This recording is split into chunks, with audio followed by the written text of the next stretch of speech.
If you think you have heard it all, wait until you hear this. Last night in a small quiet town in Kwara State, something happened that turned everyday lives into a scene of horror, and now the memory of that night has shattered an entire community. At around 6 p.m. on Monday, a group of between 20 and 30 armed men, heavily armed, ruthless, swept quietly into Isapa, a community tucked in Ekiti Local Government Area. The residents had barely begun preparing dinner when the sound of gunshots cut through the air.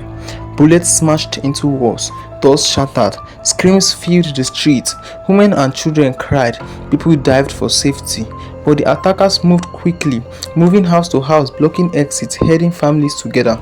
The atmosphere turned from calm to chaos in seconds. For many, there was no time to think, only a rush for safety. But for others, it was the last moment they would ever see peace. Witnesses told reporters the bandits forced their way into several homes. Doors were kicked open, people were dragged out, babies were screaming, women were pleading, and before the smoke cleared, at least 10 or 11 people had been taken, among them a pregnant woman, nursing mothers, and several small children. 7 of the victims, neighbors say, came from a single family. A whole household broken in one night. Oh my God, how is it gonna be? After the kidnappers left, they disappeared into the forest routes linking Isapa to neighboring villages. Spent AK-47 shells littered the ground. Bullet holes pierced walls. Doors hung crooked. The village was left trembling, in shock, in fear. The only thing missing, the people. Families ran through the streets, screaming, calling names. Mothers searched for their children. Fathers ran from door to door, shouting, "Where are they?" The elderly woman who tried to hide ended up hit by a stray bullet. She collapsed in pain while the rest fled. When the smoke settled and the gunmen were gone, the reality hit. 11 residents abducted, 7 from one family, including children and expectant mothers. The quiet Isapa that once felt safe was suddenly a ghost town. Windows and doors stayed shut. People locked themselves in, whispering in the dark, too scared to pray, too scared to hope. What makes this even more heartbreaking is that this horror comes just days after another attack that 8 worshippers were kidnapped from a church in Eriko, a nearby town, only hours before their release. The people of Kwara were just beginning to breathe again when this fresh nightmare struck. As of now, no official record confirms whether the victims have been released or if ransom has been demanded or if the kidnappers have made any contacts. Local police have said they are investigating, but they also admitted they cannot guarantee immediate rescue.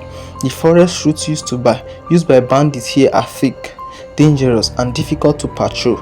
Many believe the missing victims are still deep in the bush. Villagers say the attack was carefully planned.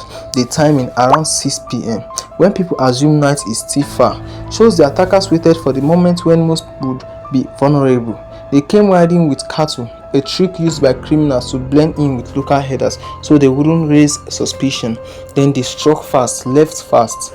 Now the once quiet farmlands of Isapa are filled with fear. Houses stand empty. Children no longer play outside. Mothers hide indoors. The forest behind the village, once a source of livelihood, has become a place of dread. Every rustle, every shadow brings a reminder that the kidnappers could still return. Local vigilante groups and some youths have organized to patrol, but with limited arms, weak coordination, and fear of ambush.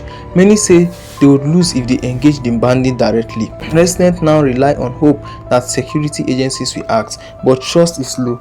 People whisper that unless there is a massive rescue mission, those kidnapped may never see home again. This attack has sent shockwaves across the entire state. Parents in other villages now rush home before sunset. Communities far from Isapa are on edge. The message is clear. Nowhere is safe anymore, not even a small farming community in Kwara. As I tell you this story, my heart aches for every woman, every child, every mother who woke up this morning and found themselves losing loved ones. If you hear anything, if you know anything, if you see people being moved suspiciously, you must speak up. Share this video, alert the world, because in this moment, silence helps criminals and publicity can save life.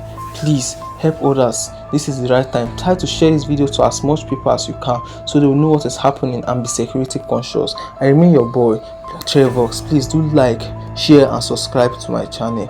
Thank you.